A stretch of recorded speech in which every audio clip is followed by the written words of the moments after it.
Honorable Speaker, I was saying, Honorable Ngeno, as I said of him, never held grudges against anybody.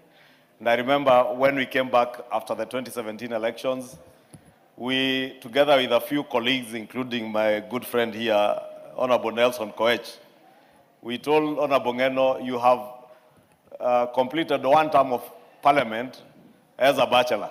You cannot continue being a bachelor. And he told us, watch this space. And I'm glad that within the last parliament, the Honorable Ngeno found a good wife and married the love of his life. Is a widow now, Naina Ntutu.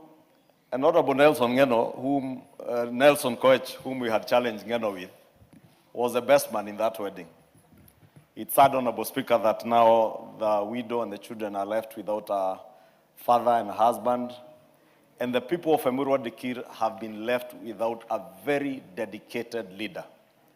A person who would go to any length to fight for his people, defend their rights, and more importantly, to make sure that he delivers for them as a member of parliament in terms of development. And Honorable Ngeno has done exemplary well. For those who had been to Emurua Dikir when it was the larger Kilgoris, and the member for Kilgoris will bear me witness. Before that constituency was split between Kilgoris and Emurua Dikir. It was a very large constituency, and therefore previous members of parliament had a difficulty trying to develop the entire constituency as it were. But Honorable Ngeno has done exemplary well as a member of parliament in his 3 terms as parliament. And I say that because I was in Emurua Dikir late last year at the invitation of Ngeno for his bursary award program, and as he handed over a number of school buses to schools. And the people of Emurua Dikir were very proud of the performance of their member of parliament and the strong defender of their rights that he was. This House, Honorable Speaker, the people of Emurua Dikir, his family, and indeed the entire country is poorer without Honorable Ngeno in our midst, and we will celebrate his life as we mourn him. And I want to pray, Honorable Speaker, that as we mourn Honorable Ngeno, Ngeno was a peacemaker. And Ngeno had never in any way entertained ethnicity. And I remember, Honorable Speaker, and you'll see even in his clips, I was watching a number of his clips, and everywhere he spoke against ethnicity. And he was a unifying leader.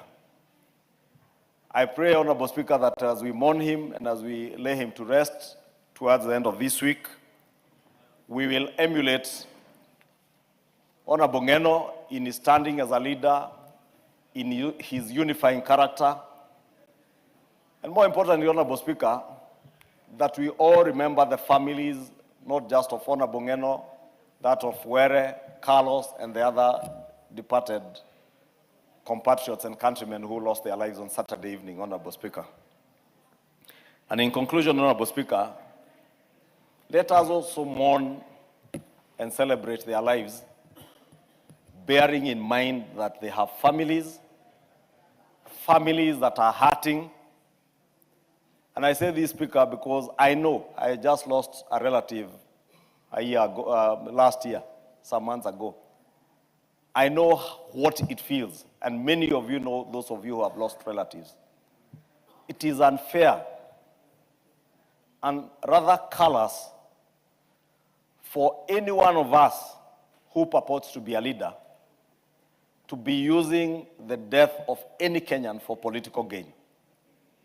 And I say this, Honorable Speaker, because I saw the pain of the family, of the widow, of Ngeno's relatives, and those of Carlos and others, having to learn of his passing on from a careless statement by a leader at a political rally in Nyahururu.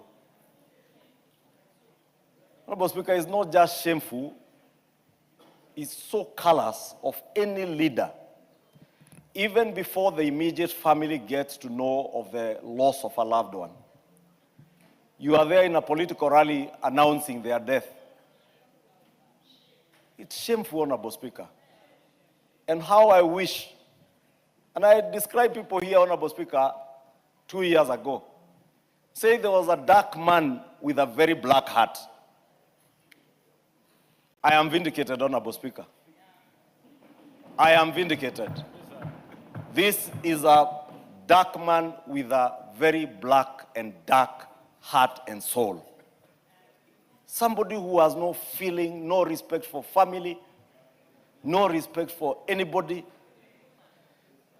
Somebody who scavenged on anything, including death,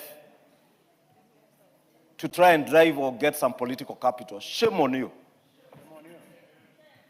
That you should use the departure of one of us to do your cheap ethnic-based politics, or even imagine that